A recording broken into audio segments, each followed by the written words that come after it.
माझ्या चॅनलमध्ये आपल्या सर्वांचं पुन्हा एकदा मनापासून स्वागत आहे।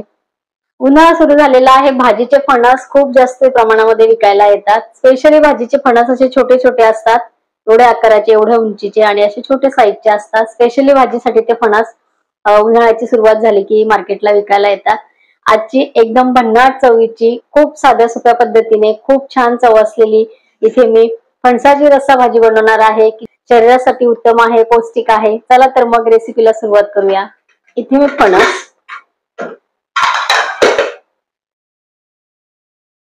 ह्या एवढ्या आकाराचे हे फणस होते। हे बघा, मी असे मोठ्या स्लाइस मध्ये इथे दाखवण्यासाठी एक मी तसाच इथे उकडून घेतलेला आहे। हे पाणी आपल्याला टाकायचं नाहीये, हे पौष्टिक पाणी आहे, तर भाजीमध्ये या पाण्याचा आपण वापर करणार आहे। बरेचदा सर्वजण वाफेवरती पण हे शिजवून घेतात, पण पाण्यात शिजल्यानंतर खूप छान हे शिजले जातात आणि व्यवस्थित आपल्याला हे जास्त वेळ शिजवायची गरज पडत नाही। म्हणून मी 1.5 ग्लास पाणी घातलेलं आहे आणि हे फणस मी इथे कापून घेतलेले आहे मोठ्या साईज मध्ये, हे बघा पीस मध्ये, आणि हे फणस आपले छान शिजलेले आहे। आणि याच्यामध्ये हे पिवळं दिसतं तर अर्धा टीस्पून मी इथे हळद घातलेली होती आणि 1 टीस्पून मी इथे तेल घालून आणि 1 कुकरला शिट्टी इथे घेतलेली आहे आणि हे फणस मी इथे शिजून घेतलेले आहेत। व्यवस्थित आपले फणस शिजलेले आहेत। स्पेशली भाजीचे फणस आहेत, हे बघा, हे अशा पद्धतीने आपल्याला शिजायला पाहिजे, तेव्हा फणसाची चव छान लागते। म्हणून मी हे पाण्यामध्ये उकडून घेतलेले आहे। इथे फणस साफ करण्याची व्हिडिओ मी केलेली नाहीये। वरती खूप जास्त म्हणजे असं जाड लेअर असतो, सगळ्यांना माहितीये, तर तो कापल्यानंतर असं पांढरा चीक निघतो आणि संपूर्ण हात आपले खूप जास्त चिकट होतात। तर त्यावेळेला हाताला तेल लावायचं असतं आणि त्यानंतर वरची साल काढायची आणि साल काढल्यानंतर हे असे संपूर्ण साल काढल्यानंतर हे पाण्यामध्ये उकडून घ्यायचं। तुम्हाला पाण्यामध्ये उकडायचं नसतील तर तुम्ही वाफेवरती उकडून घेऊ शकता, वेळ जरा जास्त लागतो।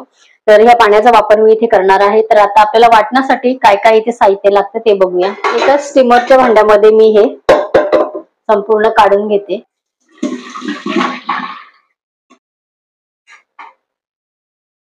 इथे आपल्याला ग्रेव्ही बनवण्यासाठी, वाटण बनवण्यासाठी मी एवढा तुकडा हा सुक्या खोबऱ्याचा घेतलेला आहे भाजून, आणि एक मिडियम साईजचा मी इथे कांदा घेतलेला आहे। कांदा पण मी भाजून घेतलेला आहे, खूप जास्त काळा कांदा केलेला नाहीये, म्हणजे खूप जास्त भाजलेला नाहीये। इथे मसाले घेतलेले आहेत, मसाल्यांमध्ये मी इथे 8 घेतलेले आहेत मी इथे काजू, 2 टीस्पून मी धने घेतलेले, 1 टीस्पून इथे मगजबी आहे, 2 मसाला वेलची घेतलेले आहे, 3 इथे ह्या खायची वेलची असते आपली गोडी, जे आपण चहामध्ये वगैरे टाकतो, तर ती छोटी वेलची घेतलेली आहे।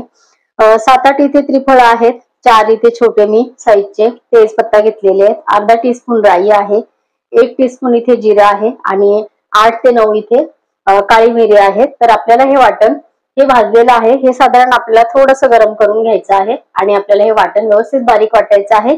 यामध्ये आपल्याला घ्यायचे आहे कोथिंबीर थोडीशी, 7-8 लसणाच्या पाकळ्या घ्यायच्या आहेत आणि 1 इंचभर आपल्याला इथे आलं घ्यायचं आहे। कोथिंबीरीच्या ह्या कोवळ्या आपल्याला इथे या काड्यांचा वापर करायचा आहे वाटणामध्ये। 7-8 लसणाच्या पाकळ्या घेतलेल्या आहेत, 1 इंच आल्याचा तुकडा, इथे कोवळ्या कोथिंबीरच्या काड्या आहेत आणि हे आपल्याला वाटण व्यवस्थित बारीक करून घ्यायचं। तर हे आधी आपल्याला थोडंसं गरम करून घ्यायचं आहे। हे गरम झालेले आहे, 1 टीस्पून मी इथे तेल घातलेलं आहे।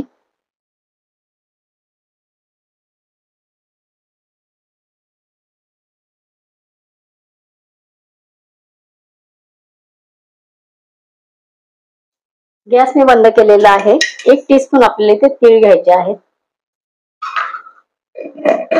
तिळाला फक्त असं गरम करून घ्यायचं आहे, एवढ्या कढईमध्ये व्यवस्थित ते आपल्याला पाहिजे तेवढे भाजल्या जातात। थंड झाल्यानंतर आपल्याला हे मिक्सरच्या भांड्यामध्ये व्यवस्थित थोडंसं पाणी घालून आणि बारीक वाटून घ्यायचंय। सर्व मसाले भाजून झाल्यानंतर तीळ टाकल्यानंतर गॅस बंद करून आपण इथे 1 टीस्पून टाकायचे आहे बडीशोप। बडीशोप आपल्याला भाजायची नाहीये, तर ती नंतर फक्त आपल्याला ह्याच्यामध्ये मिक्स करायचे। मसाले आपले थंड झालेले आहेत।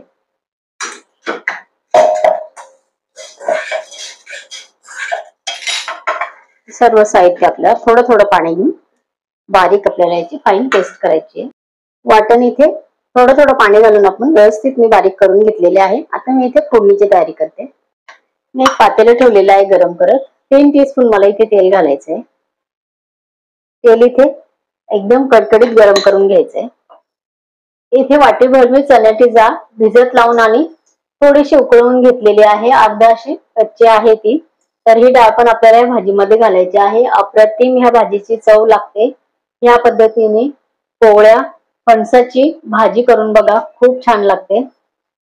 पूर्ण डाळ शिजवायची नाहीये, ती अर्धी अशी आपल्याला शिजवायची आहे. तेल आपल्या इथे गरम झालेलं आहे. वाटण आपल्याला इथे घालायचंय.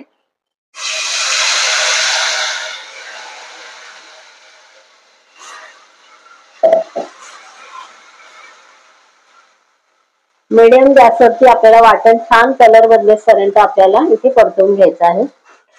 इथे आपले कांदा खोबऱ्याचं सर्व वाटण आपण व्यवस्थित परतून घेतलेलं आहे. इथे आता काही आपल्याला मसाले घालायचे.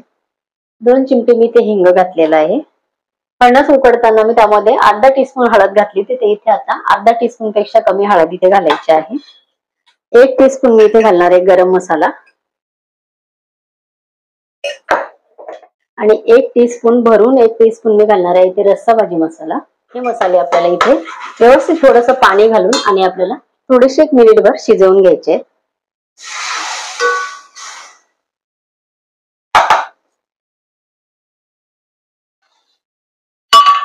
इथे आपले मसाले व्यवस्थित शिजलेले आहेत. 1 मिनिटभर आपण व्यवस्थित शिजवून घेतलेले. हे आपल्याला फणस उकडून घेतले ते आपल्याला टाकायचे आहे. हा भाजीचा किती कोवळा फणस आहे बघा. ह्याचे घर अजून एवढे छोटे छोटे आहेत आतमध्ये. एवढा हा कोवळा फणस आहे. हा स्पेशली भाजीचा फणस असतो. आपल्याला व्यवस्थित मिक्स करायचे.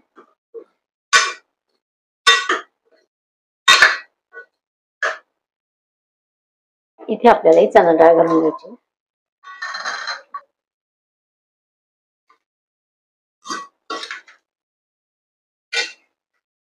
आपण हे जे पाणी ठेवलेलं आहे तर हेच पाणी आपल्याला इथे वापरायचं आहे. हे पाणी तुम्हाला भाजीचं प्रमाण जर कमी असेल तर फणस उकडताना पाणी तुम्ही कमी प्रमाणामध्ये घाला.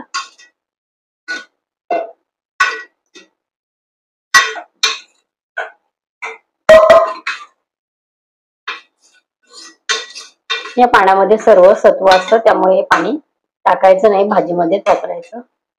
इथे संपूर्ण पाणी आपण या फणसाचं उकडलेलं पाणी संपूर्ण इथे घालून घेतलेलं आहे. तर आता हे थोडंसं पातळ वाटतं, पण आपल्याला इथे 3-4 चांगल्या खळखळून उकळ्या इथे येऊ द्यायच्या आहेत आणि एक अर्धा वाटी तरी पाणी आपल्याला इथे आटवून घ्यायचं आहे. या भाजीमध्ये छान एकदम फ्लेवर उतरतो. तर इथे खळखळून 2-3 उकळ्या आपल्याला इथे घ्यायच्या आहेत आणि मीठ आपल्याला नंतर टाकायचं आहे.